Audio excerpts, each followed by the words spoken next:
দর্শক চ্যানেলের সাথে এই মুহূর্তে আড্ডায় আছে একজন তরুণ অভিনেত্রী রিয়া মনি। রিয়া কেমন আছেন? দেখে মনে হচ্ছে ভালো, ঝালমুড়ি খাচ্ছেন। হ্যাঁ, ভালো আছি। কিসের শুটিং করছেন? নাটকটা সম্পর্কে যদি আমাদেরকে একটু বলতেন। এখন শুটিং করছি হচ্ছে নাটকের নাম হচ্ছে বিয়ের শর্ত। তো এই তো 2 দিন ধরে শুটিং করছি, আজকে লাস্ট ডে। তো অনেক প্যারা খেয়ে শুটিং করছি, এখনও অনেক সিন বাকি আছে। সো যাচ্ছে, ব্যস্ত, আজকে ব্যস্ত ডে। আপনার ব্যক্তিগত বিয়ের শর্ত কি থাকবে?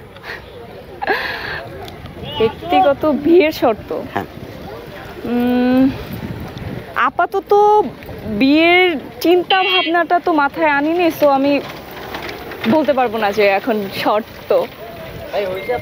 ওকে, আচ্ছা। সেক্ষেত্রে দেখলাম যে বাংলাদেশের যে একটা বৃহত্তর ছাত্র আন্দোলন গেল, আপনিও যদি পড়াশোনা করছেন, বিষয়টাকে আপনি কিভাবে দেখছেন?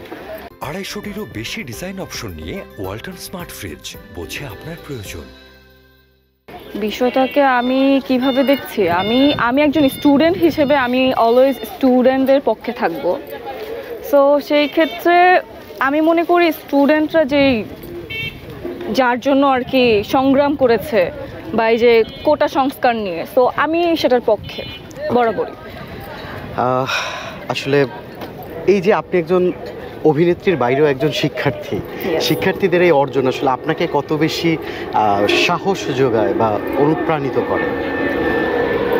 আমাকে একজন স্টুডেন্ট হিসেবে আমরা যেটা করেছি বা কোটা সংস্কার করেছি বা স্বৈরাচার মুক্ত করেছি দেশটা, তো সেই দিক থেকে আমি মনে করি যে আমাদের আরও সাহস যোগায়। লাইক আমিও মানে হয় না, ফ্রিডম পেয়ে গেছি এখন।